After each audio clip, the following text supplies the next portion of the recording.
ಗೋವುಗಳನ್ನ ದೇವತೆಯ ರೂಪದಲ್ಲಿ ನಾವು ನೋಡ್ತೀವಿ. ದೇವತೆಯ ರೂಪದಲ್ಲಿ ನಾವು ಪೂಜೆಯನ್ನ ಮಾಡ್ತೀವಿ. ಗೋಮಾತೆ ಅಂತ ಕರಿತೀವಿ. ಯಾಕಂದ್ರೆ ಮಾತೃ ರೂಪದಲ್ಲಿ ನಾವು ಕಾಣ್ತಾ ಇರುವಂತದ್ದು. ಆದ್ರೆ ರಸ್ತೆಯಲ್ಲಿ ಮಲಗಿದ್ದಂತಹ ಹಸುಗಳ ಕೆಚ್ಚಲು ಕೊಯ್ದಂತಹ ಪ್ರಕರಣ ಇದೀಗ ಬೆಳಕಿಗೆ ಬಂದಿರುವಂತದ್ದು. ಇನ್ನ ಈ ಒಂದು ಪ್ರಕರಣಕ್ಕೆ ಸಂಬಂಧಪಟ್ಟಂತೆ ಹಿಂದೂ ಸಂಘಟನೆಗಳು ತೀವ್ರ ಆಕ್ರೋಶವನ್ನ ವ್ಯಕ್ತಪಡಿಸ್ತಾ ಇದ್ದಾರೆ.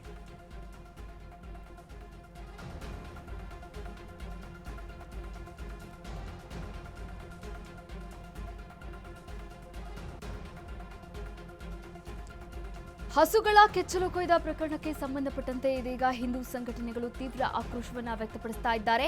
ಪಶು ಆಸ್ಪತ್ರೆಯ ಬಳಿ ಇನ್ನ ಹಿಂದೂ ಸಂಘಟನೆಯ ಮುಖಂಡರು ಆಗಮಿಸ್ತಾ ಇದ್ದಾರೆ. ಕಿಡಿಗೇಡಿಗಳ ಬಂಧನಕ್ಕೆ ಆಗ್ರಹ ಕೂಡ ಮಾಡ್ತಾ ಇದ್ದಾರೆ.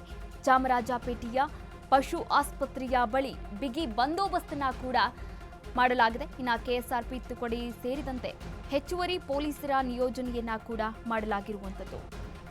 ಹಸುಗಳ ಕೆಚ್ಚಲು ಕೊಯ್ದ ಪ್ರಕರಣಕ್ಕೆ ಸಂಬಂಧಪಟ್ಟಂತೆ ಹಿಂದೂ ಸಂಘಟನೆಗಳು ತೀವ್ರ ಆಕ್ರೋಶವನ್ನ ವ್ಯಕ್ತಪಡಿಸ್ತಾ ಇರುವಂತದ್ದು ರಾಜ್ಯಾದ್ಯಂತ.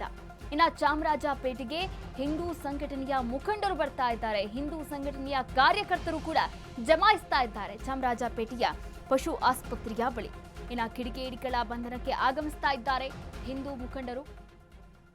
ಚಾಮರಾಜಪೇಟೆ ಪಶು ಆಸ್ಪತ್ರೆಯ ಬಳಿ ಬಿಗಿ ಬಂದೋಬಸ್ತನ್ನ ಕೂಡ ಮಾಡಲಾಗಿರುವಂಥದ್ದು. ಹಾಗೆ ಕೆಎಸ್ಆರ್ಪಿ ತುಕಡಿ ಸೇರಿದಂತೆ ಹೆಚ್ಚುವರಿ ಪೊಲೀಸರ ನಿಯೋಜನೆಯನ್ನ ಕೂಡ ಮಾಡಲಾಗಿದೆ. ರಾಜ್ಯ ರಾಜಧಾನಿ ಬೆಂಗಳೂರು ದುರುಳರು ಅಟ್ಟಹಾಸವನ್ನ ಮೆರೆದಿರುವಂತಹ ಘಟನೆ ನೀವೆಲ್ಲರೂ ಕೂಡ ನೋಡ್ತಾ ಇದ್ದೀರಾ. ಇನ್ನು ರಸ್ತೆಯಲ್ಲಿ ಮಲಗಿದ್ದಂತಹ ಹಸುಗಳ ಕೆಚ್ಚಲನ್ನ ಕೊಯ್ದು ಕಿರಾತಕರು ಪರಾರಿಯಾಗಿದ್ದಾರೆ. ಇನ್ನು ಬೆಳಿಗ್ಗೆ ಈ ಒಂದು ಘಟನೆ ಬೆಳಕಿಗೆ ಬಂದಿದೆ. ಸದ್ಯ ಹಸುಗಳಿಗೆ ಚಾಮರಾಜಪೇಟೆ ಪಶು ಆಸ್ಪತ್ರೆಯಲ್ಲಿ ಚಿಕಿತ್ಸೆಯನ್ನ ಕೂಡ ನೀಡಲಾಗ್ತಾ ಇರುವಂಥದ್ದು. ಇನ್ನು ಈ ಒಂದು ಘಟನೆ ಚಾಮರಾಜಪೇಟೆಯ ಓಲ್ಡ್ ಪೆನ್ಷನ್ ಮೊಹಲ್ಲಾದಲ್ಲಿ ತಡರಾತ್ರಿ ನಡೆದಿರುವಂಥದ್ದು. ತಡರಾತ್ರಿ ರಸ್ತೆಯ ಬಳಿ ಮಲಗಿರುವಂತಹ ಹಸುಗಳ ಕೆಚ್ಚಲನ್ನ ಕೊಯ್ದಿದ್ದಾರೆ.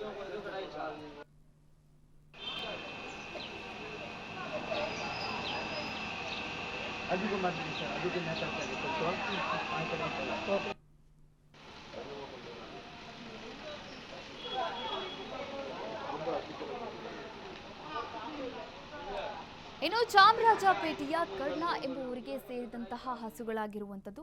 ಹಸುಗಳ ಮೇಲೆ ಕಿಡಿಗೇಡಿಗಳು ವಿಕೃತಿಯನ್ನ ಮೆರೆದಿದ್ದಾರೆ. ಒಟ್ಟು 8 ಹಸುಗಳನ್ನ ಕರ್ಣ ಅವರು ಪ್ರತಿದಿನ ಆರೈಕೆ ಮಾಡ್ತಾ ಇದ್ರು, ಸಾಕಿದ್ರು ಕೂಡ. ಆದ್ರೆ ಈ ಪೈಕಿ 3 ರಿಂದ 4 ಹಸುಗಳು ಮನೆಯಿಂದ ಕೆಲವೇ ದೂರದಲ್ಲಿ ರಸ್ತೆಯಲ್ಲಿ ಮಲಗ್ತಾ ಇತ್ತು. ಪ್ರತಿದಿನ ಕೂಡ ಯಾವ ರೀತಿ ಮಲಗ್ತಾ ಇತ್ತೋ ಅದೇ ರೀತಿಯ ರಸ್ತೆಯ ಪಕ್ಕದಲ್ಲಿ ಮಲಗ್ತಾ ಇತ್ತು. ಆದ್ರೆ ನಿನ್ನೆ ಮಲಗಿದ್ದಂತಹ ಹಸುಗಳ ಕೆಚ್ಚಲನ್ನ ತಡರಾತ್ರಿ ಕಿಡಿಗೇಡಿಗಳು ಕೊಯ್ದಿದ್ದಾರೆ. ಇನ್ನು ಮೂಕ ಪ್ರಾಣಿಗಳ ನರಳಾಟ ಇಂದು ಬೆಳಕಿಗೆ ಬಂದಿರುವಂಥದ್ದು.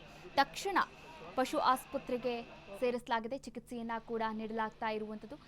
ನೀವು ಕೂಡ ದೃಶ್ಯಾವಳಿಗಳಲ್ಲಿ ಗಮನಿಸಬಹುದಾಗಿದೆ. ಮೂಕ ಪ್ರಾಣಿಗಳು ಇನ್ನು ಚಾಮರಾಜಪೇಟೆಯ ಪಶು ಆಸ್ಪತ್ರೆಯಲ್ಲಿ ಚಿಕಿತ್ಸೆಯನ್ನ ಕೂಡ ಪಡಿತಾ ಇರುವಂಥದ್ದು. ಆದರೆ ಈ ಒಂದು ವಿಷಯಕ್ಕೆ ಸಂಬಂಧಪಟ್ಟಂತೆ ಹಿಂದೂ ಸಂಘಟನೆಗಳು ರಾಜ್ಯದಾದ್ಯಂತ ತೀವ್ರವಾದಂತಹ ಒಂದು ಆಕ್ರೋಶವನ್ನ ಹೊರಗಾಗ್ತಾ ಇದ್ದಾರೆ. ಯಾಕಂದ್ರೆ ಗೋಮಾತೆ ಅಂತಂದ್ರೆ ಮಾತೃ ರೂಪದಲ್ಲಿ, ತಾಯಿ ರೂಪದಲ್ಲಿ ನಾವು ಕಾಣ್ತಾ ಇರುವಂಥದ್ದು. ಆದರೆ ಇಂಥದ್ದೊಂದು ವಿಕೃತಿ ಮೆರೆದಿರುವಂತಹ ಘಟನೆಗೆ ಸಂಬಂಧಪಟ್ಟಂತೆ ಚಾಮರಾಜಪೇಟೆಗೆ ಹಿಂದೂ ಸಂಘಟನೆಯ ಕಾರ್ಯಕರ್ತರು, ಮುಖಂಡರು ಕೂಡ ಆಗಮಿಸ್ತಾ ಇದ್ದಾರೆ. ತೀವ್ರ ಆಕ್ರೋಶವನ್ನ ಕೂಡ ವ್ಯಕ್ತಪಡಿಸ್ತಾ ಇದ್ದಾರೆ.